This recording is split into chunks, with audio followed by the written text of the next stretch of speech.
സംഗീതം സ്നേഹമാണെന്ന് വിശ്വസിക്കുകയും ഗസലിനെ അഗാധമായി പ്രണയിക്കുകയും ചെയ്യുന്ന ഒരു കലാകാരൻ വിശ്വജിത്ത്. അദ്ദേഹമാണ് ഫോക്കസിൽ ഇന്നത്തെ നമ്മുടെ അതിഥി. എല്ലാവർക്കും ഹൃദ്യമായ സ്വാഗതം. നമസ്കാരം വിശ്വജിത്ത്. നമസ്കാരം. എന്താണ് ഗസൽ? ഗസൽ എന്ന് പറഞ്ഞാൽ അതൊരു കാവ്യരൂപമാണ്, ഒരു ഫോം ഓഫ് പോയട്രി. ഉറുദു ഭാഷയിലാണ് അതിൻ്റെ, ഉറുദു എല്ലാ ഭാഷകളുടെ ഒരു സത്യമാണ്. അതെ അതെ അതെ. അപ്പോൾ വളരെ ആസ്വാദ്യകരമായ ഒരു കലാരൂപം. താങ്കൾ പല സ്റ്റേജിലും വളരെ ഭംഗിയായിട്ട് ഗസൽ ആലപിക്കുന്നുണ്ട്. വാസ്തവത്തിൽ ഉറുദു ഭാഷയായിട്ട് നന്നായി പഠിക്കുക അങ്ങനെ എന്തെങ്കിലും ചെയ്തിട്ടുണ്ടോ? ഉറുദു ഗഹനമായി ഉള്ളൊരു പഠനമൊന്നും ഉണ്ടായിട്ടില്ല, എങ്കിലും സ്വാഭാവികമായിട്ട് നിരീക്ഷണത്തിന്റെ അടിസ്ഥാനത്തിൽ അങ്ങനെയുള്ള ഒരു സാധാരണ നമ്മുടെ ഹിന്ദി ഭാഷയിൽ നിന്നൊക്കെ വളരെ വ്യത്യസ്തമാണ് ഉറുദു ഭാഷ. പിന്നെ അതും ഉറുദു ഭാഷയും അത് എല്ലാം ഇങ്ങനെ ഹിന്ദുസ്ഥാനി സംഗീതത്തിലേക്ക് വന്നു ചേർന്നൊരു ശാഖ എന്നുള്ള നിലക്ക് ധാരാളം ആളുകൾ നമ്മുടെ ഈ കേരളത്തിൽ തന്നെ ഇഷ്ടംപോലെ ആളുകൾ ഇപ്പോൾ ഗസൽ നന്നായി പാടുന്ന ആലപിക്കുന്ന ആളുകൾ ഇഷ്ടംപോലെ ഉണ്ട്. അപ്പം താങ്കളെ സംബന്ധിച്ചിടത്തോളം ഈ ഗസൽ എന്ന ശാഖ താങ്കൾ ഇങ്ങനെ തിരഞ്ഞെടുക്കാൻ എന്താ കാരണം? അത് അങ്ങനെ പറഞ്ഞാൽ പൊതുവെ എൻ്റെ ഒരു ശൈലി നമ്മൾ വിലയിരുത്തിയതും പിന്നെ കൂട്ടുകാരായിട്ടുള്ളവരും ബന്ധുക്കളും ഒക്കെ തന്നെ എനിക്ക് കൂടുതൽ മെലോഡിയസ് ആയിട്ടുള്ളൊരു ശൈലിയാണ്. അപ്പോൾ അതുകൊണ്ടാവണം ആ ഒരു വഴിയെ അങ്ങനെ സംഭവിച്ചു, ആയിരുന്നില്ല. ഈ ആലാപനവും ആസ്വാദനവും കേട്ടിരിക്കുന്ന പ്രേക്ഷകർക്കും അതിൻ്റെതായ ഒരു കൗശലവും ബുദ്ധിയൊക്കെ വേണം, എന്നാലേ ഗസൽ എൻജോയ് ചെയ്യാൻ പറ്റുള്ളൂ. താങ്കൾക്ക് ഏറ്റവും ഇഷ്ടപ്പെട്ട ഗസൽ ഗായകൻ ആരാണ്? ഇപ്പൊ സാധാരണ ഇതിന്റെ ആവിർഭാവം എന്നൊക്കെ പറയുന്നത് നമ്മൾ പാകിസ്ഥാനിൽ മെഹദി ഹസൻ അതുപോലുള്ള ആളുകളൊക്കെയാണല്ലോ ഇതിന്റെ പ്രധാനപ്പെട്ട ഗസൽ സിംഗേഴ്സ് പാകിസ്ഥാനിലൊക്കെ ഉള്ളത്. അപ്പം അദ്ദേഹത്തിന്റെ പാട്ടുകൾ താങ്കൾ വേദിയിലൊക്കെ പാടുന്നുണ്ട്. അദ്ദേഹത്തിന്റെ ഏത് പാട്ടാണ് ഇഷ്ടം? സാർ പറഞ്ഞ പോലെ തന്നെ ഏറ്റവും ഇഷ്ടം സ്വാഭാവികമായിട്ട് ഷെൻഷാ എന്നാണ് പറയുക, ഗസൽസിൻ്റെ ഉസ്താദിനെ തന്നെയാണ്. ഉസ്താദിൻ്റെ പക്കാ ക്ലാസിക്കൽ ഗസൽസും ഉണ്ട്, അതുപോലെ തന്നെ ജനകീയമായിട്ടുള്ള ഇപ്പോൾ രഫ്ത പോലെ പ്യാർ ഭരെ പോലത്തെയും ഒക്കെ ഉണ്ട്. അപ്പോൾ അതിൽ എല്ലാം പാടാറുണ്ട്. ചില സമയത്ത് വളരെ ക്ലാസിക്കലായിട്ടുള്ള പാട്ടുകളും റിക്വസ്റ്റ് ഒക്കെ വരുന്ന സമയത്ത് ഏറ്റവും ജനകീയമായ ഒരു പാട്ടിന്റെ 4 വരികളും പിന്നെ താങ്കൾക്ക് ഇഷ്ടമുള്ള ഒരു ക്ലാസിക്കൽ സോങ്ങിന്റെ 4 വരികളും. ഓക്കെ. രഫ്ത വളരെ പോപ്പുലർ ആയിട്ടൊരു സാധനം, എല്ലാവരും വളരെയധികം എൻജോയ് ചെയ്തിട്ടുണ്ട്. സകല വേദികളിലും എല്ലാവരും ആലപിക്കുന്ന ഒരു നല്ലൊരു ഇതാണ്. അതിന്റെ മീനിങ് തന്നെ ഭയങ്കര രസമാണ്. അതെ അതെ അതെ അതെ. പിന്നെ പതുക്കെ അവളെൻ്റെ അസ്തിത്വത്തിന്റെ വ്യക്തിത്വത്തിന്റെ ഒക്കെ ഭാഗമായി എന്ന് പറയുന്നത്. പിന്നെ ഫുൾ പ്രണയമാണ്. നേരത്തെ സാർ ചോദിച്ചാലേ ഈ ഗസൽ എന്ന് പറഞ്ഞാൽ എന്താണെന്ന് ചോദിച്ചില്ല. അപ്പോൾ അത് 2 അർത്ഥതലങ്ങളാണ് അതിന് വ്യാഖ്യാനിക്കപ്പെടുന്നത്. സത്യത്തിൽ പല ഗസലുകളും പ്രണയകാവ്യങ്ങളാണ്. അതെ, തീർച്ചയായിട്ടും. ഒന്ന് മുറിവേറ്റ മാനിന്റെ കരച്ചിൽ എന്നൊക്കെ, പിന്നെ പ്രണയികളുമായി സംസാരിക്കുന്ന ഒരു നിരൂപത്തിലുള്ള ഭാഷ, ആ ഒരു രൂപത്തിലുള്ള. അപ്പോൾ പിന്നെ ഇത് പ്രത്യേകിച്ചും ഗസൽ ഓരോരുത്തരും ആലപിക്കുന്നത് ഒരു ഡിഫറെന്റ് സ്റ്റൈലിലാണ്. അതെ. ഇപ്പൊ നിങ്ങൾക്ക് വിശ്വജിത്തിനെ സംബന്ധിച്ചിടത്തോളം ഒരു താങ്കളുടേതായ ഒരു ശൈലി രൂപപ്പെടുത്തിയെടുക്കുക. അങ്ങനെയാണ് പലപ്പോഴും ഈ ഗസൽ നമ്മൾ പാടുന്ന ആളുകൾ ശ്രദ്ധിച്ചിട്ടുള്ള രീതികളും ആലാപനത്തിന്റെ രീതികളൊക്കെ അങ്ങനെയാണല്ലോ. അപ്പോൾ ഒരു സാബിന്റെ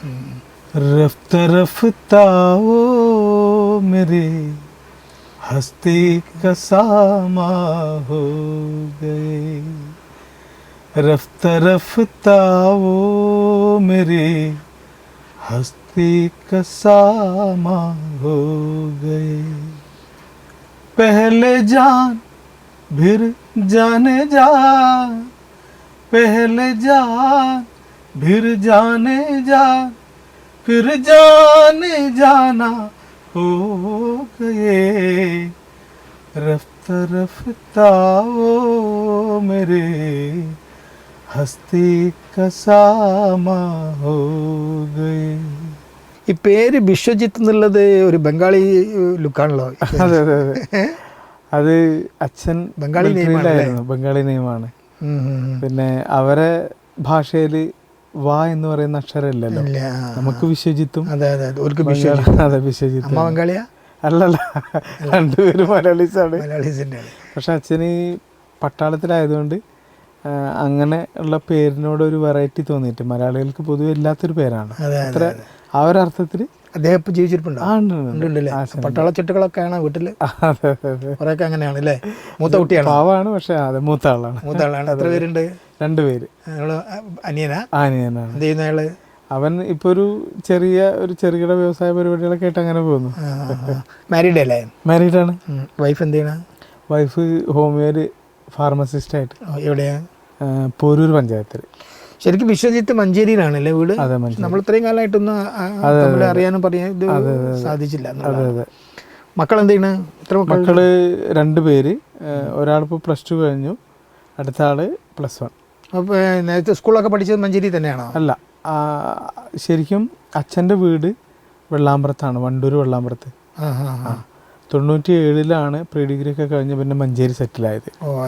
അപ്പോൾ ആ സമയത്ത് നമ്മളെ വാണിയമ്പലം ഗവൺമെൻറ് സ്കൂളിലാണ് പഠിച്ചത് 10th വരെ. അത് കഴിഞ്ഞ് മമ്പാട് MES പ്രീ ഡിഗ്രി. എന്താണ് ഈ ഒരു ജോലി ചെയ്യുന്നത്? ജൂനിയർ ഹെൽത്ത് ഇൻസ്പെക്ടർ ആയിട്ട്. എന്താണ് ആ ഒരു ഇത് തിരഞ്ഞെടുക്കാൻ കാരണം എന്താ? ഒന്നുമല്ല, എനിക്ക് മുനിസിപ്പൽ കോമൺ സർവീസിലും വന്നിരുന്നു. പക്ഷേ മുനിസിപ്പൽ കോമൺ സർവീസിനേക്കാൾ എനിക്ക് പേഴ്സണലി കുറച്ചൊരു സർവീസ് ഓറിയൻറ്റഡ് ആയതുകൊണ്ട് പിന്നെ ഹെൽത്ത് സർവീസ് ഡിപ്പാർട്ട്മെൻറ്റ് ആണ് ഓപ്ഷൻ കൊടുത്തത്. ഒന്നുമല്ല, കുറേ പാവങ്ങളെ നമുക്ക് സഹായിക്കാൻ പറ്റും. പിന്നെ രോഗം വരാതിരിക്കാനാണല്ലോ നമ്മൾ ജോലി ചെയ്യുന്നത്. ഒരു രോഗി എങ്ങനെ ഉണ്ടാവാതിരിക്കാം, അതിനുള്ള പ്രിവെൻഷൻ, ആ ഒരു ആസ്പെക്റ്റിലാണല്ലോ നമ്മുടെ ജോലി വരുന്നത്. അപ്പോൾ അതെനിക്ക് ഇപ്പോഴും ഞാൻ നന്നായിട്ട് എൻജോയ് ചെയ്യുന്നൊരു ജോലിയാണ്. അങ്ങനെ നന്നായിട്ട് പോകുന്നുണ്ട്. മെഹദി ഹസൻ സാബ് കഴിഞ്ഞാൽ പിന്നെ ആരാണ് ഏറ്റവും ഇഷ്ടം? മെഹദി സാബ് കഴിഞ്ഞാൽ പിന്നെ ജഗ്ജീത് സിംഗ് ജി. കാരണം പൊതുവെ എൻ്റെ ഒരു ശൈലിയും നമ്മളെ തുടക്കം പാകിസ്ഥാനിൽ തുടങ്ങി പെട്ടെന്ന് ഇന്ത്യയിലേക്ക്. അതെ അതെ, സത്യം. ജഗത് സിംഗിന്റെ ഒരു നല്ല ചിത്ര സിംഗ് ഒക്കെ ഉണ്ടായിരുന്നല്ലോ. അതെ അതെ അതെ അതെ അതെ, വളരെ നല്ലൊരു കപ്പിൾസ് ആയിരുന്നു മ്യൂസിക്കലി തന്നെ. അപ്പം അദ്ദേഹത്തിൻ്റെ ഒരു ഏറ്റവും പോപ്പുലർ ആയിട്ടുള്ള ഒരു അദ്ദേഹത്തിൻ്റെ ഒരു ഫിൽമി ചിട്ടിയായി എന്നുള്ള അദ്ദേഹത്തിൻ്റെ പാട്ടല്ലേ? അല്ല, അത് നമ്മുടെ പങ്കജുദാസിൻ്റെ. അതെ അതെ. പിന്നെ തും ഇത്നാ ജോ മുസ്കുരാ രഹേ ഹോ, തും ഇത്നാ ജോ മുസ്കുരാ രഹേ ഹോ, തും ഇത്നാ ജോ മുസ്കുരാ രഹേ ഹോ, ക്യാ ഗം ഹൈ ജിസ്കോ छुपा रहे हो, क्या गम है जिसको छुपा रहे हो, तुम इतना जो मुस्कुरा रहे हो. ഈ വേദികളിലൊക്കെ ഇവരുടെയൊക്കെ ഗസലുകൾ താങ്കൾ ആലപിക്കുന്നുണ്ടാവും. അതെ അതെ. കൂട്ടത്തിൽ ഈ പ്രേക്ഷകരിൽ നിന്ന് വീണ്ടും കേൾക്കാൻ ആഗ്രഹിക്കുന്ന സാധാരണ സദസ്സിൽ നിന്ന് വരുന്നൊരു പാട്ട് ഏതാണ്? സാധാരണ സാറ് ചോദിച്ച പോലെ ചിട്ടിയായി ഹേ, അതെല്ലാ സദസ്സുകളിലും ആവശ്യപ്പെടുന്ന. കാരണം പ്രവാസികൾ, പിന്നെ അതുപോലെ നമ്മളെ സൈന്യം, പട്ടാളക്കാര്, അവരൊക്കെ കൂടുതലായിട്ട് വേദന ഉണ്ടാക്കുന്ന. ഞാൻ വായിച്ചിട്ടുണ്ട്, നമ്മുടെ പങ്കജ് ഉദാസ് ജി ഈ കൺസേർട്ട് ചെയ്യുന്ന സമയത്ത് ഈ പാട്ട്, പിന്നെ നസം എന്നാണല്ലോ പറയുക, അത് പാടിക്കൊണ്ടിരിക്കുമ്പോൾ ആളുകൾ അങ്ങനെ കരയുന്നു. കാരണം വളരെ പെയിൻഫുൾ ആയിട്ടുള്ള ലൈൻസാണ്, വളരെ കാവ്യാത്മകമായ വരികളാണല്ലോ, അനുഭവത്തിൻ്റെ ചൂടുള്ള കുറേ വരികൾ. അതിൻ്റെ ഒരു 4 വരികൾ താങ്കൾ നമ്മുടെ പ്രേക്ഷകർക്ക് വേണ്ടി. ഓ തീർച്ചയായും.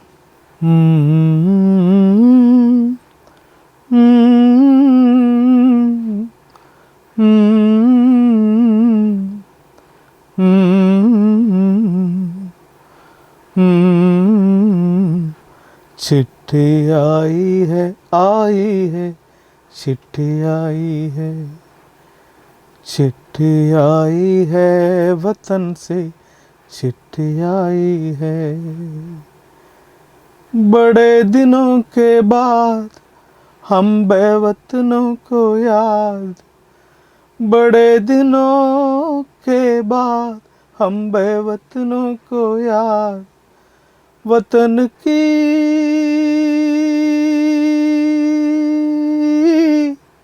मिट्टी आई है,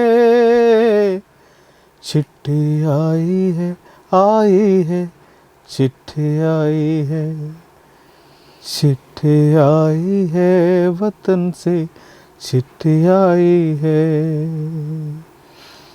ऊपर मेरा नाम लिखा है अंदर ये पैगाम लिखा है ओ परदेस को जाने वाले लौट के फिर ना आने वाले.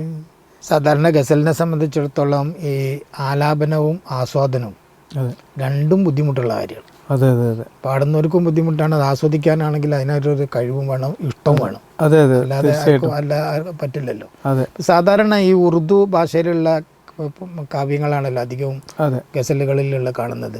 അത് പാടി പഠിക്കാൻ ബുദ്ധിമുട്ട് അനുഭവപ്പെടാറുണ്ടോ? ശരിക്കും അത് ആ ഒരു രാഗഛായയിൽ അങ്ങനെ സഞ്ചരിക്കുക എന്നുള്ളതാണ്.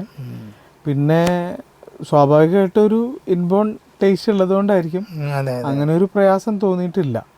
പക്ഷേ സ്വാഭാവികമായിട്ട് ചില പാട്ടുകൾ ഗസലുകളൊക്കെ തന്നെ പാടാൻ ഭയങ്കര ടഫാണ്. ഭയങ്കര ടഫായിട്ടുള്ള കോമ്പോസിഷൻസ് ഇഷ്ടംപോലെ ഉണ്ട്. സ്കൂളിലൊക്കെ പഠിക്കുന്ന കാലത്ത് ഇങ്ങനെ മത്സരങ്ങളിലൊക്കെ പങ്കെടുക്കൂലേ? ഓ പിന്നെന്താ, തീർച്ചയായിട്ടും. അപ്പോൾ സ്കൂളിൽ ഏത് എത്ര ചെറിയ പ്രായത്തിലാണ് ആദ്യമായി പാടാൻ തുടങ്ങിയത്? വളരെ ചെറുപ്പത്തിൽ പാടാൻ തുടങ്ങി. വീട്ടിൽ ആർക്കെങ്കിലും അതെ, അച്ഛൻ നന്നായിട്ട് പാടും, അമ്മയും പാടും. അങ്ങനെ ഒരു മ്യൂസിക് ലവേഴ്സ് ആണ് ഫാമിലി മൊത്തം എല്ലാവരും. നമുക്ക് അമ്മയും പാടും, അമ്മയും പാടും, അനിയനും പാടും, അനിയനും പാടും, എല്ലാവരും പാടും. സംഗീത കുടുംബമാണ്. സംഗീത കുടുംബമാണ്. അപ്പൊ സ്കൂളിൽ പഠിക്കുന്ന കാലത്തുള്ള ഒരു എന്തെങ്കിലും ഒരു ഓർമ്മകൾ ഈ പാട്ടുമായിട്ട് ബന്ധപ്പെട്ട്? അതെ അതെ, സ്കൂളിൽ പിന്നെ സബ് ജില്ലാതല മത്സരത്തിന് ഞാൻ പങ്കെടുത്തിട്ടില്ല. പിന്നെ പൊതുവേ ഈ കലാപരമായ കാര്യങ്ങൾക്ക് വലിയൊരു പ്രോത്സാഹനം സത്യത്തിൽ നമ്മളെ മലപ്പുറം ജില്ലയെ സംബന്ധിച്ച് കായിക മത്സരങ്ങൾക്കാണല്ലോ കൂടുതലൊരു പ്രാധാന്യം. ഇപ്പോൾ നല്ലൊരു ഒരു രീതിയിലേക്ക് കലാപരമായ കാര്യങ്ങൾക്ക് മത്സരത്തിനൊക്കെ കൊണ്ടുപോകാൻ കായിക മത്സരങ്ങൾക്ക് ഭയങ്കര താല്പര്യമായിരുന്നു. അപ്പോൾ അങ്ങനെ പിന്നെ ഒരു നല്ലൊരു ഓർമ്മയുള്ളത്, കോളേജിൽ പഠിക്കുന്ന സമയത്ത് ലൈറ്റ് മ്യൂസിക്കിന് എനിക്ക് കോളേജിൽ സെക്കൻഡായിരുന്നു. എവിടെയാണ് പഠിച്ചത്? മമ്പാട്. അപ്പോൾ ഫസ്റ്റും സെക്കൻഡും പിന്നെ സീസോണ് കൊണ്ടുപോകും. അപ്പോൾ എൻ്റെ ചേച്ചി, അതായത് അച്ഛൻ്റെ ജ്യേഷ്ഠൻ്റെ മോള് അവിടെ പഠിച്ചിരുന്നു. അപ്പോൾ ചേച്ചി എന്നോട് പറഞ്ഞു, സീസോണ് നിനക്ക് ഫസ്റ്റ് പ്രൈസ് കിട്ടിയ എൻ്റെ വക ഒരു ഗിഫ്റ്റ് ഉണ്ടെന്ന് പറഞ്ഞു. അപ്പോൾ ഞാൻ അന്ന് താനൂർ ഭാഗത്ത് കടപ്പുറ ഏരിയയിലായിരുന്നു സീസോൺ നടന്നത്. അപ്പോൾ അവിടെ ചെന്ന് സീസോണ് പക്ഷേ എനിക്ക് ഫസ്റ്റ് പ്രൈസ് കിട്ടി. എന്തായിരുന്നു ആ പാട്ട്? എന്തായിരുന്നു അത്? ഒരു ഭക്തിഗാനത്തിൻ്റെ ഛായ ആയിരുന്നു, പക്ഷെ അതൊരു തത്വത്തിൽ ലളിതഗാനം ആയിരുന്നു. രാധയും കൃഷ്ണനും തമ്മിലുള്ള ഒരു സംഭാഷണം, അങ്ങനെയാണ് അതുണ്ടായിരുന്നത്. അത് രാധേ പറഞ്ഞാലും വനമാലയ്ക്കോ പീലി തിരുമുടിക്കോ ഇന്ന് ഏറെ ഭംഗി, രണ്ടിനുമല്ലെൻ്റെ മുന്നിൽ ചിരിക്കുമേ അമ്പാടി കണ്ണനാണേറെ ഭംഗി. പരസ്പരം തിരിച്ച് മറുപടി പറയുന്നത്. വളരെ നല്ലൊരു ശൈലിയായിരുന്നു. അത് എനിക്ക് തോന്നുന്നു രമേശൻ നായരാണോ സംശയം. ഓടക്കുഴൽ വിളിയാണോ ഞാനോതും ചാടുവാക്കോ നിനക്കേറെ പത്യം, രണ്ടിനുമല്ല നീ കള്ളത്തരങ്ങളാണ് ഏറെ ഇഷ്ടം. അപ്പോൾ ആ ഫസ്റ്റ് പ്രൈസ് കിട്ടിയപ്പോൾ ചേച്ചി എനിക്ക് ഒരു ടീഷർട്ട് വാങ്ങിച്ചു തന്നു. എൻ്റെ ജീവിതത്തിൽ വളരെ പ്രഷ്യസ് ആയിട്ടുള്ളൊരു ഗിഫ്റ്റും ഒരു ഓർമ്മയാണത്. സാറ് ചോദിച്ചപ്പോൾ അതെ അതെ, കാരണം എപ്പോഴും ആദരിക്കപ്പെടാനും അംഗീകരിക്കപ്പെടാനാണല്ലോ മനുഷ്യന്റെ ഒരു അടിസ്ഥാനപരമായ ഒരു അഭിപ്രായം. അത് കഴിഞ്ഞിട്ട് ഈ ഒരു രംഗത്ത് പിന്നീടുള്ള ഒരു എങ്ങനെയായിരുന്നു അതിന്റെ ഒരു മൂവ്മെന്റ്? എങ്ങനെ ഇപ്പോൾ കോളേജിൽ പ്രീ ഡിഗ്രിക്ക് ആയിരിക്കുമല്ലോ പഠിച്ചിട്ടുണ്ടാവുക. അത് കഴിഞ്ഞിട്ട് പിന്നെ എന്ത്? അത് കഴിഞ്ഞ് സത്യത്തിൽ അന്ന് കുറച്ച് ഗാനമേളകൾക്കൊക്കെ പോകുമായിരുന്നു. പിന്നീട് അല്ല, അപ്പൊ ആ സമയത്ത് ഈ ഗാനമേള ട്രൂപ്പിലുണ്ട്. ഉണ്ട്.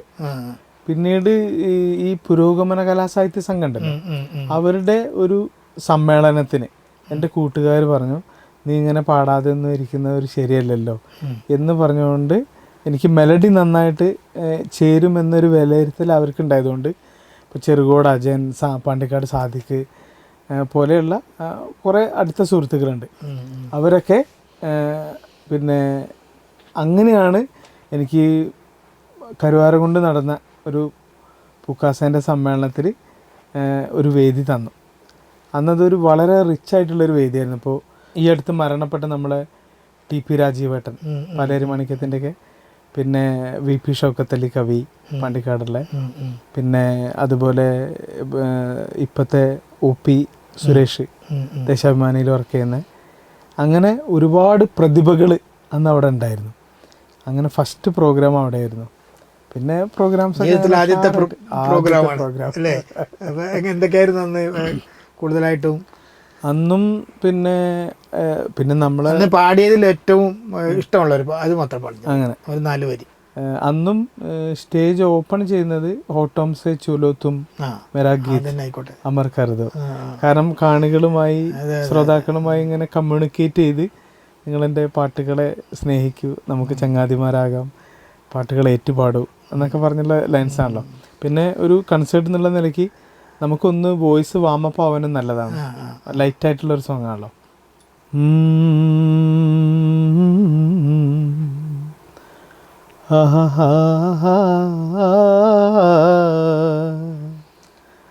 होठों से छू लो तुम मेरा गीत अमर कर दो, बन जाओ मीत मेरे, मेरी प्रीत अमर कर दो, होठों से छू लो तुम मेरा गीत अमर कर दो.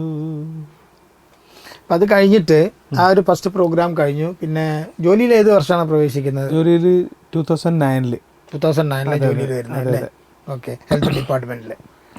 അത് കഴിഞ്ഞിട്ട് പിന്നീടുള്ളൊരു ഒരു പ്രധാനപ്പെട്ട ഒരു പ്രോഗ്രാം മറ്റെന്തെങ്കിലും ഒന്ന് ഓർമ്മയിൽ നിന്ന് എടുക്കാൻ പറ്റുന്നത്? ഓർമ്മയിൽ എല്ലാ പ്രോഗ്രാമുകളും വളരെ പ്രശസ്തമാണ്. കാരണം എനിക്ക് തോന്നുന്നത് വരികളെ അർത്ഥം മനസ്സിലാക്കി നമ്മളെ ജീവിതവുമായി കണക്ട് ചെയ്തുകൊണ്ട് അങ്ങനെയാണ് ഞാൻ ആലപിക്കാറുള്ളൂ.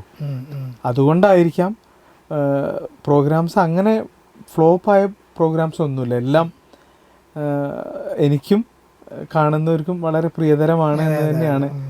പിന്നെ ഉണ്ടാവാറുണ്ട് ചില സമയത്ത് ചില സൗണ്ട് സിസ്റ്റങ്ങളും അങ്ങനെയുള്ള അറേഞ്ച്മെൻറ്റ്സൊക്കെ അങ്ങനത്തെ ഒക്കെ പ്രശ്നങ്ങൾ വരുമ്പോൾ, പിന്നെ ചില അപൂർവ ഘട്ടങ്ങളിലൊക്കെ നമ്മൾ തന്നെ ശബ്ദം ചിലപ്പോൾ അസുഖം കാരണം അങ്ങനെയൊക്കെ ഉണ്ടാവാറുണ്ടല്ലോ. എങ്കിലും പൊതുവിൽ പിന്നെ അതിൻ്റെ വലിയൊരു പ്രധാന മറ്റൊരു കാരണം നമുക്ക് അക്കമ്പനി ചെയ്യുന്നവരൊക്കെ വലിയ ലെജൻസാണ്. മ്യൂസിക്കലി അവർ വളരെ റിച്ചാണ്. ഇപ്പോൾ ഉദാഹരണത്തിന് ഗഫൂറം ഖയാം, മൊഹസിൻ ഗുരിക്കൾ, ഷാജി ഗംഗാധർ തബലയിൽ, അല്ലെങ്കിൽ മുജീബ് ഖാ, അക്ബർ ഒക്കെ തബലയിൽ ഉണ്ടാവുക. പിന്നെ സൈജുവേട്ടൻ, രവിയേട്ടൻ, അതുപോലെയുള്ള ആളുകളൊക്കെ ഗിറ്റാറിൽ, ശങ്കരേട്ടൻ, ഡൂൺ, വലിയൊരു സമ്പന്നത ഉണ്ട് അല്ലേ? അപ്പൊ അവരെ അണിയറയിൽ വലിയൊരു സമ്പന്നത ഉണ്ട്. ആളുകളൊക്കെ അപ്പൊ നമ്മൾ ഓട്ടോമാറ്റിക്കലി അവരുടെ ആ ഒരു എനർജി നമ്മളിലേക്ക് വരും. പിന്നെ ഒരു കൂട്ടായ്മയാണല്ലോ, ഒരു ഹാർമണിയാണല്ലോ. പൊതുവെ റിഹേഴ്സൽസ് എന്ന് പറഞ്ഞാൽ ആ മെഹഫിൽ നമ്മൾ കൂടുന്ന സമയത്ത് താങ്കളുടെ 2-3 വീഡിയോസ് കണ്ടപ്പോൾ ഞാൻ ശ്രദ്ധിച്ചൊരു കാര്യമുണ്ട്. വളരെ ഭംഗിയായിട്ട് വശ്യമായി ചിരിച്ചുകൊണ്ടാണ് താങ്കള് ആലാപനമൊക്കെ നടത്തുന്നത്. അതെല്ലാവരും പറയും അല്ലേ? വളരെ നന്നായിട്ട് ഇങ്ങനെ അത് സ്വാഭാവികമായിട്ട് വന്നു പോകുന്നതാണ്. അതെ അതെ അതെ, ഞാൻ പൊതുവേ അങ്ങനെ എല്ലാവരും പറയാറുണ്ട്. പിന്നെ മാത്രമല്ല, പ്രോഗ്രാമൊക്കെ കാണാൻ വേണ്ടി ആളുകൾ വരുമ്പോൾ അവർ ഒന്ന് റിലാക്സ്ഡ് ആവുക എന്നുള്ളതാണല്ലോ. അപ്പം നമ്മൾ മസിലും പിടിച്ച് അങ്ങനത്തെ ഒരു ശൈലി എനിക്ക് അറിയില്ല. ചിലർ ഉള്ളിൽ അവർ വളരെ കൂളായിരിക്കും, പക്ഷെ ചിലപ്പോൾ പുറമേക്ക് അവർക്ക് അങ്ങനെ ഒരു പ്ലസൻ്റ് അപ്പിയറൻസ് ഉണ്ടാവാത്ത ആളുകളുണ്ട്. പക്ഷെ എന്തുകൊണ്ടോ ഭാഗ്യവശാൽ അങ്ങനെ ഒരു സാറ് പറഞ്ഞ ഒരു വിലയിരുത്തൽ പലപ്പോഴും ഞാൻ കേട്ടിട്ടുണ്ട്. അത് നമുക്ക് സന്തോഷമാണ്. സത്യത്തിൽ മലയാളത്തിൽ ധാരാളം ഗസൽ ഗായകരുണ്ട്. മലയാള ചില ഗാനങ്ങളൊക്കെ തന്നെ അങ്ങനെ ഒരു ഗസലിൻ്റെ രീതിയിൽ ചിട്ടപ്പെടുത്തുന്നുണ്ട്. അതിനെക്കുറിച്ച് എന്താണ് വിശ്വജിത്തിൻ്റെ അഭിപ്രായം? അത് സത്യത്തിൽ നമ്മളിപ്പോൾ ഗസലുകൾ എന്ന് പറയുന്ന ഗസൽ എന്ന് ഉച്ചരിക്കുന്നത് പോലും തെറ്റാണല്ലോ, ഗസൽ എന്നാണ് ശരിക്കും പറയുക. അപ്പോൾ അതുപോലെ തന്നെ അതിൻ്റെ ഒരു എന്താ പറയുക, യഥാർത്ഥത്തിൽ ഗസലിൻ്റെ നിയമാവലികൾ വെച്ചുകൊണ്ട് എഴുതിയിട്ടുള്ള ഒരു കവിയുണ്ട്, വിജയ് സുർസേൻ എന്ന് പറയുന്ന അദ്ദേഹം. പണ്ഡിറ്റ് രമേശിയുടെ ശിഷ്യനാണ്, പൂനെ ബേസ്ഡാണ്, മലയാളിയാണ്. പക്ഷെ അദ്ദേഹം വളരെ കൃത്യമായിട്ട് അതിൻ്റെ നിയമാവലികളൊക്കെ വെച്ചുകൊണ്ട് തന്നെ എഴുതിയിട്ടുണ്ട്. അതെ, മലയാളത്തിൽ തന്നെ. പക്ഷേ ബാക്കി ഇന്ന് നമ്മളെല്ലാവരും ഇപ്പോൾ ഗസൽ എന്നൊക്കെ പറഞ്ഞ് ആസ്വദിക്കുന്നത് സത്യത്തിൽ ലളിതഗാനങ്ങളാണ്. അത് ഗസലുകളുടെ നിയമാവലിയുമായി സമരസപ്പെടുന്നതല്ല തത്വത്തിൽ. പക്ഷേ നമ്മൾ മെലോഡിയസ് ആയിട്ടുള്ള പാട്ടുകളൊക്കെ എല്ലാവരും പൊതുവെ ഗസലുകൾ എന്ന് പറയുന്നു എന്ന് മാത്രം. താങ്കൾക്ക് ഇഷ്ടമുള്ള ഒരു മലയാളത്തിലെ പിന്നെ ഇന്നിപ്പോൾ അങ്ങനെയുള്ള പല പാട്ടുകളും, ഇപ്പോൾ ബാബുഖാൻ്റെ പാട്ടുകൾ, ഹിന്ദുസ്ഥാനി ബേസിലുള്ള പാട്ടുകൾ ഈ രീതിയിലാക്കി മാറ്റി. അതെ അതെ അതെ, ആ രീതിയിൽ അതിന് ഇഷ്ടംപോലെ ആസ്വാദകരുണ്ട്. കാരണം പണ്ട് മുതലേ ബാബുക്ക ആ രീതിയിലുള്ളൊരു കൾച്ചർ നമുക്ക് ബാക്കിയുള്ള സംഗീത സംവിധായകരെ വെച്ച് നോക്കുമ്പോൾ, ഇപ്പോൾ ദക്ഷിണാമൂർത്തി സ്വാമി ആണെങ്കിലും ദേവരാജ മാഷാണെങ്കിലും അങ്ങനെയൊക്കെ ആ ഒരു തലമുറയ്ക്ക് വെച്ച് നോക്കുമ്പോൾ ബാബുക്ക അതിൽ നിന്ന് വ്യത്യസ്തനായി നിൽക്കുന്ന ഒരു ഇതുള്ളതുകൊണ്ട് ബാബുഖാൻ്റെ നേരത്തെ ചോദിച്ച പോലെ എല്ലാ കൺസേർട്ടിലും ഒരു പുഷ്പം മാത്രമേ ചോദിക്കാറില്ല. ഭാസ്കര മാഷ എഴുതിയ ബാബുഖാൻ്റെ, അതെ അതെ, അത് പാടാം.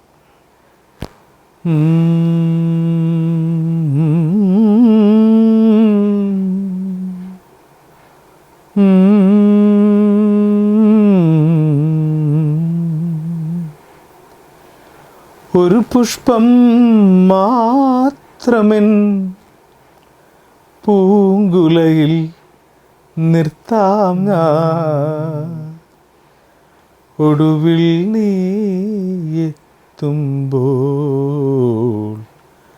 ചൂടിക്കുവാൻ. ഒരു ഗാനം മാത്രമെൻ, ഒരു ഗാനം മാത്രമെൻ ഹൃദയത്തിൽ സൂക്ഷിക്കാം, ഒടുവിൽ നീ എത്തുമ്പോൾ ചെവിയിൽ മൂളാ. സെക്കൻഡ് ഭയങ്കര രസമായിട്ട് സെക്കൻഡ് സ്റ്റാൻസ് വരുമ്പോൾ, ഒരു മുറി മാത്രം തുറക്കാതെ വയ്ക്കാം ഞാൻ, അതിഗൂഢം എന്നുടെ ആരാമത്തിൽ സ്വപ്നങ്ങൾ കണ്ടു നിനക്കുറങ്ങിടുവാൻ, പുഷ്പത്തിൻ തൽപ്പമൊന്ന് ഞാൻ വിരിക്കാം. ഒരു പുഷ്പം മാത്രമെൻ പൂങ്കുലയിൽ നിർത്താം ഞാൻ, ഒടുവിൽ നീ എത്തുമ്പോൾ ചൂടിക്കുവാൻ. ഓക്കെ, ബാബുഖാൻ്റെ മറ്റ് ഏതെങ്കിലും പാട്ടുകൾ? ബാബുഖാൻ്റെ മറ്റു ഒരുപാട് പാട്ടുകൾ, ബാബുഖാൻ്റെ പാട്ടുകളെല്ലാം തന്നെ ഇഷ്ടമുള്ള. എനിക്ക് തോന്നുന്നത് വിശ്വജിത്ത് എന്ന് ഇങ്ങനെ പറയുമ്പോൾ ഒരു ബുദ്ധിമുട്ട്, ജിത്തു എന്ന് പറയുന്നത്, ജിത്തു എന്നാണ് എല്ലാവരും പറയുക. സത്യത്തിൽ വിഷയത്തൊക്കെ ഈ പറഞ്ഞ പോലെ റെക്കോർഡിക്കൽ നെയിം ആയതുകൊണ്ട്. ഓക്കെ, അപ്പോൾ താമസമെന്തേ പാടാം. വെരി ഗുഡ്, എനിക്ക് ഭയങ്കര ഇഷ്ടമുള്ള. താമസമെന്തേ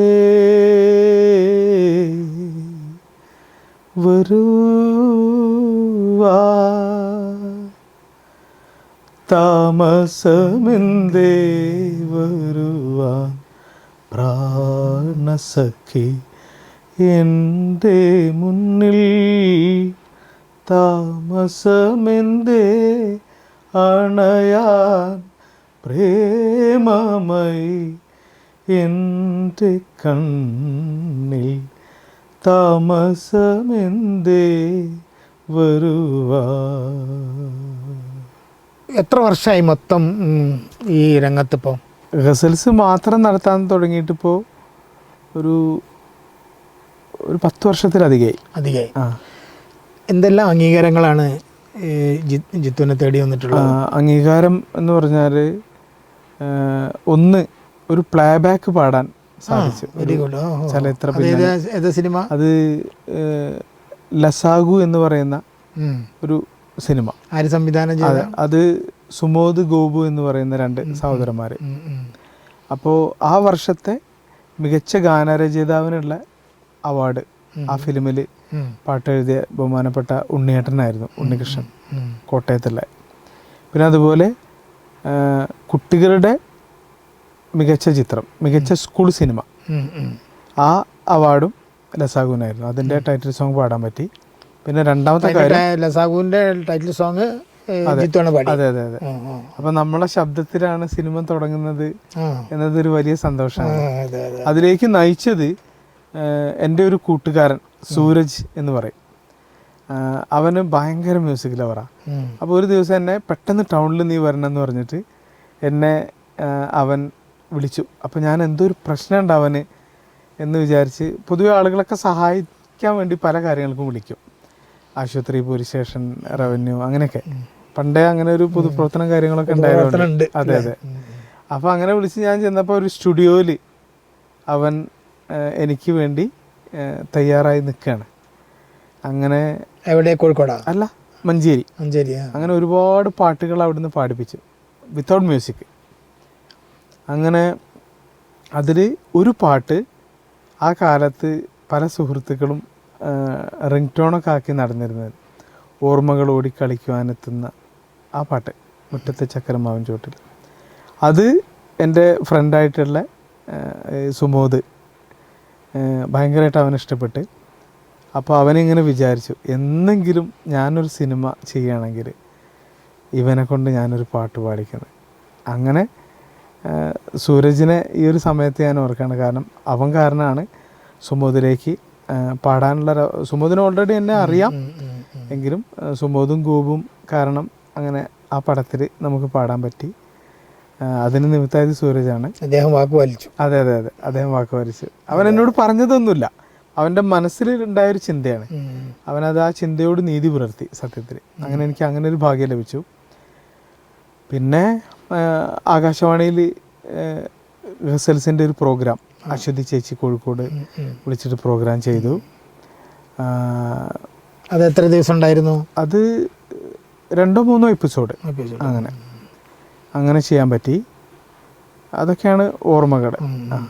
അതുകൂടാതെ ഇപ്പം നമ്മൾ പുരസ്കാരങ്ങളെ കുറിച്ച് ചോദിച്ചില്ലേ? പുരസ്കാരങ്ങൾ എന്ന് പറഞ്ഞാൽ കോഴിക്കോട് ശാന്താദേവി എന്ന് പറയുന്ന നമ്മുടെ നടി, കോഴിക്കോട് ശാന്താദേവി പുരസ്കാരമുണ്ട് 24 ഫ്രെയിംസിൻ്റെ. അതിൽ മികച്ച ഗായകനുള്ള പുരസ്കാരം. അത് നമ്മളൊന്ന് പരിപോഷിക്കുക, മറ്റ് ഗായകരില്ലാത്തതുകൊണ്ടല്ല, പക്ഷെ സ്വാഭാവികമായിട്ട് ആ സമിതി ആ രൂപത്തിൽ നമ്മളെ പരിഗണിച്ചു എന്നുള്ളതൊരു വലിയൊരു സന്തോഷമായിട്ടാണ്. അതെ അതെ അതെ. കാരണം എത്രയോ വലിയ ഗായകരുണ്ടെങ്കിലും നമ്മളെ അവർ പരിഗണിച്ചു എന്നുള്ളതൊരു വലിയ സന്തോഷം. മലയാളത്തിലെ ഗസലില്, മലയാളം ഗസലുകളുടെ ഒരു ഫാദർ ഓഫ് മലയാളം ഗസൽ എന്ന് വേണമെങ്കിൽ പലരും ഉമ്പായിക്കനാണ്. അതെ അതെ, കൂട്ടുക. അതായത് നമ്മുടെ അദ്ദേഹത്തെ നേരിട്ട് കണ്ടിട്ടുണ്ടോ? ഉമ്പായിക്കാനെ കണ്ടിട്ടുണ്ട്. പരിപാടി ഒന്നിച്ച് പരിപാടി ഇല്ല, പ്രോഗ്രാംസ് കണ്ടിട്ടുണ്ട്. അതെ. പിന്നെ ഉമ്പായിക്കാനെ സംബന്ധിച്ച് ഈ ഒരു പാരമ്പര്യം നിലനിർത്തുന്നതിലേ, പിന്നെ അതുപോലെ ജോണിനെ പോലെ ഉള്ള വലിയ സംവിധായകർ, ജോൺ എബ്രഹാമാണല്ലോ അബാദ് പ്ലാസയിൽ പോയിട്ട് ഉമ്പായിക്കാനെ I declare Umbayee as the ghazal voice of Kerala എന്ന് ഡിക്ലെയർ ചെയ്യുന്നത്. പിന്നെ അദ്ദേഹത്തിൻ്റെ ഒരു ശൈലി, പിന്നെ അവരൊക്കെ ഒരുപാട് അനുഭവങ്ങളുള്ള ആളുകളാണ്. അപ്പോൾ ഉമ്പായിക്കാണെങ്കിലും നമ്മുടെ ഷഹബാസ് അമനാണെങ്കിലും ഒരുപാട് അനുഭവങ്ങളുള്ള ആളുകളാണ്. അപ്പോൾ ഉമ്പായിക്കാനെ സംബന്ധിച്ച് അദ്ദേഹം തബല പ്ലെയറായിരുന്നു, ആർട്ടിസ്റ്റായിരുന്നു മെഹബൂബ് ഖാൻ്റെ. പിന്നെ ഈ ഒരു വഴിയിലേക്ക് വന്നു. പിന്നെ ഒരുപാട് അലച്ചിലുകൾ, നല്ല നല്ല കവിതകൾക്ക് സംഗീതം ചെയ്യാൻ പറ്റി. പ്രണാമം എന്ന് പറയുന്ന അവരുടേതൊക്കെ ഒരു തരം തപസ്യാണ്. അതെ, സത്യം. ഇതിനോടുള്ള എന്താണ് അഭിനിവേശം ഉണ്ടല്ലോ, അഭിനിവേശം. അതാണ് മറ്റെല്ലാം ഒരു ജീവിതത്തിലെ എല്ലാ പ്രയാസങ്ങളും മറന്നിട്ട് അതെ ഒരു തരം തപസ്യാണ്. അതെ അതെ അതെ ആ തപസ്യാണ് അവരുടെ ഒരു വലിയ ഒരു ഇത്, അർപ്പണബോധം ഉണ്ട്. അർപ്പണബോധം അതൊരു വല്ലാത്ത സംഭവമാണ്. അതായത് ഈ വേണുപദേശം എഴുതി ഉമ്പായിക്ക കമ്പോസ് ചെയ്ത പ്രണാമം എന്ന് പറയുന്ന ആദ്യത്തെ ആൽബം, ഈ ആൽബം എത്രയോ കാലം ആരാലും ശ്രദ്ധിക്കപ്പെടാതെ കാസറ്റ് കടകളിൽ, ആ അലമാരകളിൽ അങ്ങനെ നിന്നിട്ടുണ്ട്. പിന്നീട് ഇത് തിരിച്ചറിഞ്ഞ് അതിനുശേഷം വലിയ രീതിയിലുള്ള സ്വീകാര്യത കിട്ടി. അതൊരു വലിയ സന്തോഷമാണ്. ഒരു ഏതെങ്കിലും ബൈഖാൻ്റെ വീണ്ടും പാടാം സഖി, അത് ഈ പറഞ്ഞ പോലെ വളരെ പോപ്പുലർ ആയിട്ടുള്ള വീണ്ടും പാടാം സഖി നിനക്കായി വിരഹഗാനം ഞാൻ, ഒരു വിഷാദഗാനം ഞാൻ, നീലത്താമര വിടരും നിന്നുടെ നീർമിഴി നിറയില്ലെങ്കിൽ, നീൾമിഴി നിറയില്ലെങ്കിൽ വീണ്ടും പാടാം സഖി നിനക്കായി വിരഹഗാനം ഞാൻ, ഒരു വിഷാദഗാനം ഞാൻ. ജിത്തുവിന് ഏറ്റവും പ്രിയങ്കരനായ ജഗത് സിംഗ്, അതെ, അദ്ദേഹത്തിൻ്റെ ഒരു പാട്ടിൻ്റെ 4 വരികൾ. Okay okay. പിന്നെ സാന്ദർഭികവശാൽ പറയാണ്, നമ്മൾ വളരെ എന്താ പറയുക, ഈ ഒരു സംസാരത്തിനിടയ്ക്ക് അദ്ദേഹത്തിൻ്റെ പേരും എൻ്റെ പേരും സെയിമാണ്, Jagjit Biswajit. Okay okay okay. അതൊരു അദ്ദേഹം എവിടെ കിടക്കുന്നു, ഞാൻ എവിടെ കിടക്കുന്നു, അത് വേറെ കാര്യം. പക്ഷെ പേരിൽ മാത്രമേ എനിക്കതൊരു സന്തോഷമാണ്, അങ്ങനെയുള്ളൊരു അറിവ്. പിന്നെ ജഗ്ജീത് സിംഗ് ജിയുടെ പ്യാർ കാ പെഹല ഖത്ത് ലിഖ്നെ മേ वक्त तो लगता है,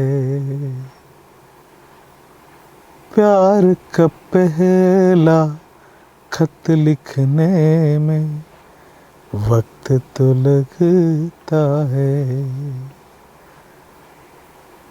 नए परिंदों को उड़ने में, नए परिंदों को उड़ने में वक्त तो लगता है, प्यार का पहला खत लिखने में वक्त तो लगता है,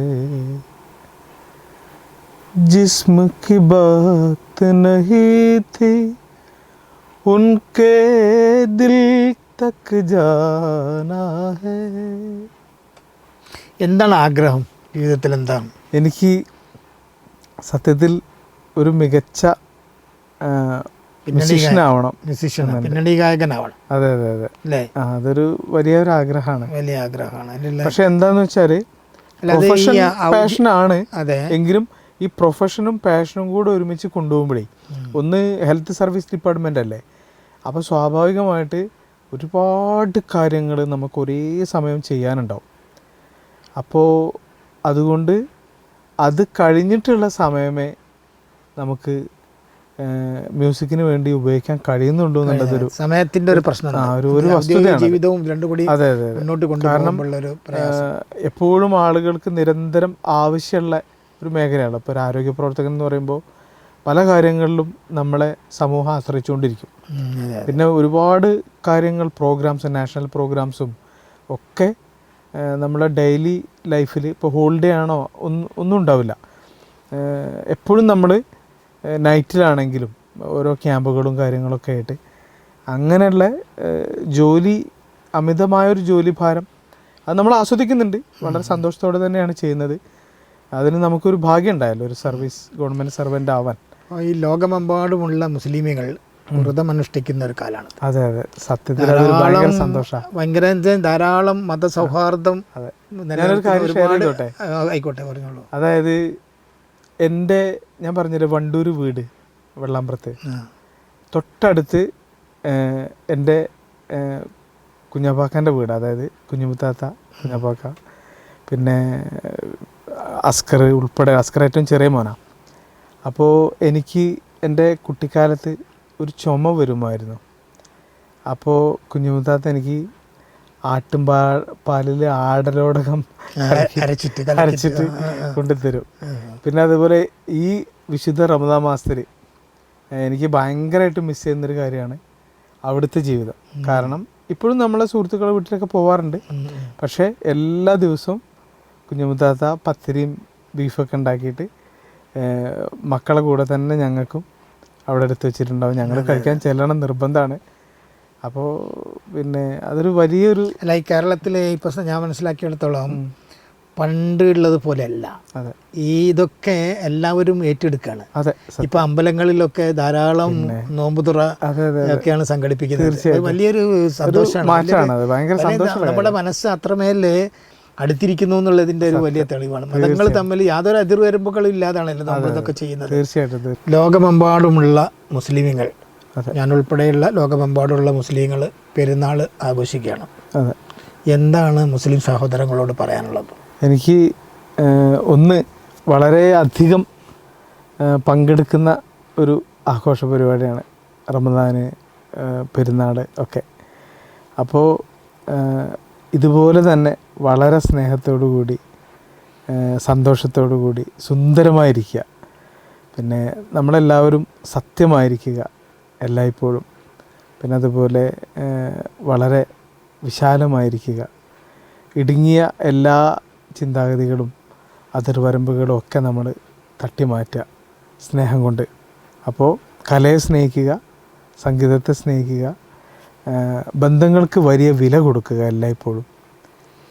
അതാണ് എനിക്ക് പറയാനുള്ളത്. കാരണം പ്രവാചകൻ ഒരുപാട് ജീവിതഗന്ധിയായ തത്വങ്ങൾ നമുക്ക് പറഞ്ഞു തന്നിട്ടുള്ള ആളാണ്. എങ്ങനെ ജീവിക്കണം അത് വളരെ കൃത്യമായിട്ട് നമ്മൾ ഫോളോ ചെയ്താൽ മതി. ഓരോ ഇതിഹാസങ്ങളും പുരാണങ്ങളും മനുഷ്യനെ എങ്ങനെ ജീവിക്കണം എന്ന് പറഞ്ഞു തരുന്നു. എല്ലാറ്റിലും ഒന്ന് തന്നെയാണ്. തീർച്ചയായിട്ടും അത്രേ ഉള്ളൂ. പറയുന്ന രീതിയും അത്ര മാത്രമേ വ്യത്യാസമുള്ളൂ. തീർച്ചയായിട്ടും മനുഷ്യരത് ഉൾക്കൊള്ളുക എന്നുള്ളതാണ് ഏറ്റവും പ്രധാനം. എന്നാൽ ഈ ലോകം സമാധാനത്തിന് ശാന്തിയിൽ മുന്നോട്ട്. അപ്പം ഈ പരിപാടിയിൽ പങ്കെടുക്കാൻ വളരെ എത്തിയത് വളരെയധികം സന്തോഷം. ഫോക്കസിന്റെ എല്ലാവിധ അഭിനന്ദനങ്ങളും അറിയിക്കുകയാണ്. ജീവിതത്തിലുടനീളം ഏറ്റവും കൂടുതൽ നല്ലൊരു ഗായകനായി മാറട്ടെ, നല്ലൊരു പിന്നണി ഗായകനാവട്ടെ എന്ന് ആത്മാർത്ഥമായി പ്രാർത്ഥിക്കുന്നു. അവസാനമായിട്ട് നമ്മുടെ പ്രേക്ഷകർക്ക് വേണ്ടിയിട്ട് ഈ ദിവസത്തിന്റെ പ്രത്യേകത കൊണ്ട് ചോദിക്കാൻ ഒരു മാപ്പിളപ്പാട്ടിൻ്റെ എനിക്ക് വളരെ ഇഷ്ടപ്പെട്ട ഒരു, ശരിക്കും റമദാൻ മാസമായിട്ട് ബന്ധപ്പെട്ടൊരു പാട്ടാണ്. പണ്ട് മോഹൻലാലിൻ്റെ ഒരു ഷോയിൽ MG പാടിയിട്ടുള്ളൊരു പാട്ട്, MG ശ്രീകുമാർ സാറ്. ചന്ദ്രത്തുമ്പിൻ പൊൻപിറ കണ്ടൊരു റംസാൻ നോമ്പു മുതൽ ശവ്വാലിൻ പിറ കാണും വരെയും തറാബി നമസ്കാരം. ചന്ദ്രത്തുമ്പിൻ പൊൻപിറ കണ്ടൊരു റംസാൻ നോമ്പു മുതൽ ശവ്വാലിൻ പിറ കാണും വരെയും തറാബി നമസ്കാരം. ഇസ്ലാം മതവിശ്വാസമോട് 5 നമസ്കാരം. അല്ലാഹുവിനാരാധന നിത്യ നമസ്കാരം. ഇസ്ലാം മതവിശ്വാസമോട് 5 നമസ്കാരം. അല്ലാഹുവിനാരാധന നിത്യ നമസ്കാരം. ചന്ദ്രത്തുമ്പിൻ പൊൻപിറ കണ്ടൊരു റംസാൻ നോമ്പു മുതൽ ശവ്വാലിൻ പിറ കാണും വരെയും തറാബി നമസ്കാരം.